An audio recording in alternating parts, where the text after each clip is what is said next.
A9 ನ್ಯೂಸ್ಗೆ ಸ್ವಾಗತ. ನಾನು ಅಮೀನ್ ಶೇಖ್. 51,000 ಕೋಟಿಗೂ ಹೆಚ್ಚು ಹೂಡಿಕೆ, 70,000ಕ್ಕೂ ಹೆಚ್ಚು ಉದ್ಯೋಗಗಳು.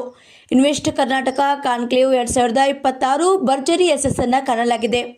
ಬೆಂಗಳೂರಿನಲ್ಲಿ ಇಂದು ಜರುಗಿದ ಇನ್ವೆಸ್ಟ್ ಕರ್ನಾಟಕ ಸಮಾವೇಶ 2026ರಲ್ಲಿ ಏರೋಸ್ಪೇಸ್, ಆಟೋಮೊಬೈಲ್ ಮತ್ತು ಇವಿ, ಇಎಸ್ಡಿಎಂ ಮತ್ತು ಡೇಟಾ ಸೆಂಟರ್ಗಳು, ಬಯೋಟಿಕ್ ಹಾಗೂ ಸಾಮಾನ್ಯ ಉತ್ಪಾದನಾ ಕ್ಷೇತ್ರಗಳಲ್ಲಿ 48 ಕಂಪನಿಗಳಿಂದ ಮಹತ್ವದ ಹೂಡಿಕೆ ಬದ್ಧತೆಗಳನ್ನು ಕರ್ನಾಟಕ ಪಡೆದಿದೆ. ಈ ಹೂಡಿಕೆಗಳು ಜಿಐಎಂ 2025, ದಾವೋಸ್ ಹಾಗೂ ಇತರೆ ಪೂರ್ವದಲ್ಲಿ ಸಹಿ ಮಾಡಲಾದ ಒಪ್ಪಂದಗಳನ್ನು ಹೊರತುಪಡಿಸಿದಂತೆ ಆಗಿದ್ದು, ರಾಜ್ಯದ ಅಭಿವೃದ್ಧಿಯ ವೇಗವನ್ನು ಮತ್ತಷ್ಟು ಹೆಚ್ಚಿಸಲಿವೆ.